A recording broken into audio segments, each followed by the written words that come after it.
तो जहर सिर्फ सिरप में ही नहीं है, एक जहर उस बड़ी जमात में भी है जो हमारे और आपके बीच मौजूद है। ये जहर बहुत बड़ी संख्या में लोगों के दिमाग में भरा हुआ है और वो है नफरत का जहर, वो है मजहब के नाम पर कट्टरपंथ का जहर। पिछले कुछ सालों में देखा गया ये विष तब और भी ज्यादा फैल जाता है जब हिंदुओं का त्योहार होता है। भारतीय क्रिकेट टीम के मशहूर क्रिकेटर मोहम्मद शमी दशहरे की बधाई देने पर नफरती ट्रोल्स के टारगेट पर।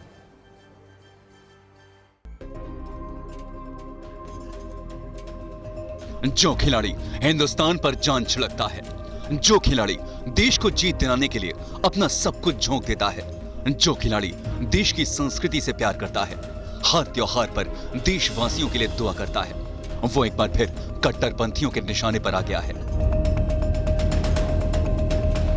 उस खिलाड़ी का नाम है मोहम्मद शमी।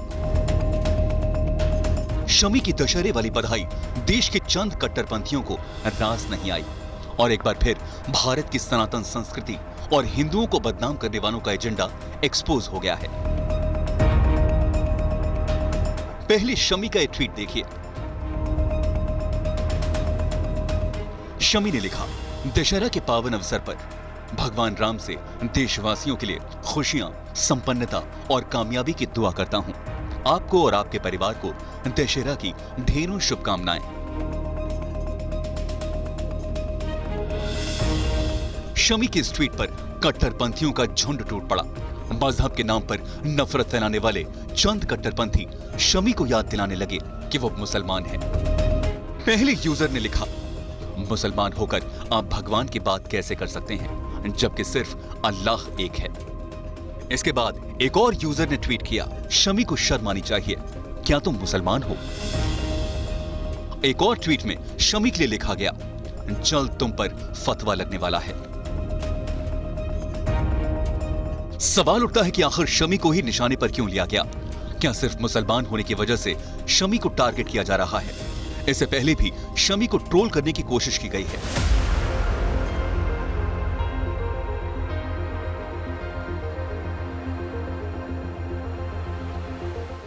यह शमी की बेटी आयरा की तस्वीर है।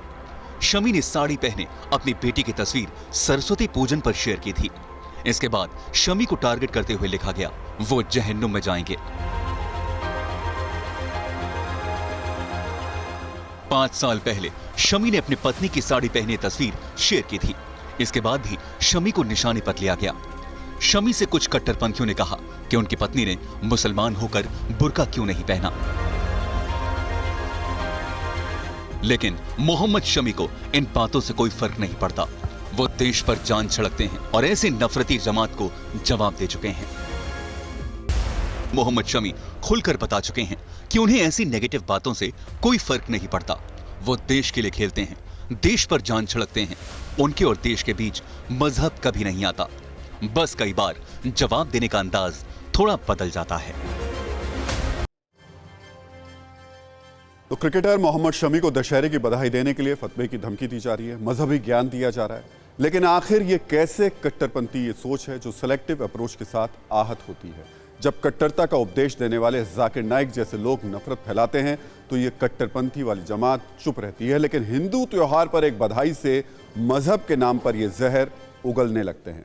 जब हाफिज सईद जैसे आतंकवादी हिंदू और हिंदुस्तान के खिलाफ जहरीली तकरीरें करते हैं, आतंकवाद फैलाते हैं, तो ये नफरती गैंग चुप हो जाता है। लेकिन अगर कोई मुस्लिम गायक हिंदुओं का धार्मिक गाना गा दे तो इनका खून खौलने लगता है। इंसानियत के सबसे बड़े दुश्मन यानी आतंकी जब धमाके करते हैं तो इनकी जुबान सिल जाती है। लेकिन अगर कोई मुस्लिम सेलिब्रिटी या खिलाड़ी हिंदू त्योहार मना ले तो ये उन्हें धमकाने आ जाते हैं। तो मोहम्मद शमी के साथ जो हुआ वो कुछ नया नहीं है। नफरत की जमीन पर जहर की खेती करने वाले ये लोग हर बार ऐसे ही किसी मौके की तलाश में रहते हैं। कैसे लोगों के नाम पर ये बदल जाते हैं, मौके बदल जाते हैं, लेकिन कट्टरपंथी जमात का एजेंडा नहीं बदलता। ये भी आज आपको देखना चाहिए। हाल में ऐसा ही कुछ सिंगर फरमानी नाज के साथ हुआ जिन्होंने सुपरहिट गाने हर हर शंभू को अपने अंदाज में गाया था। लेकिन नफरती गैंग के कानों में ये इतना चुभा कि उसने इसे इस्लाम के खिलाफ बता दिया। सितंबर 2021 में बॉलीवुड एक्टर शाहरुख खान ने गणपति की शुभकामनाएं दी तो कट्टरपंथी ब्रिगेड उन्हें मजहब की याद दिलाने आ गई। अगस्त 2017 में भारतीय क्रिकेटर इरफान पठान ने हाथों में राखी के साथ सेल्फी पोस्ट की तो इस जमात ने फिर से जहर उगलना शुरू कर दिया। ऐसा ही कुछ पिछले महीने बांग्लादेश के क्रिकेटर लिटन दास के साथ हुआ, जिन्होंने हिंदुओं को दुर्गा पूजा की बधाई दी तो कट्टरपंथियों ने उन्हें धर्म परिवर्तन की सलाह दे डाली। इसी तरह 2020 में बांग्लादेश के ही क्रिकेटर शाकिब अल हसन काली पूजा में शिरकत करने पहुंचे तो नफरती ब्रिगेड का पारा ऊपर पहुंच गया और उन्हें जान से मारने की धमकी दी जाने लगी।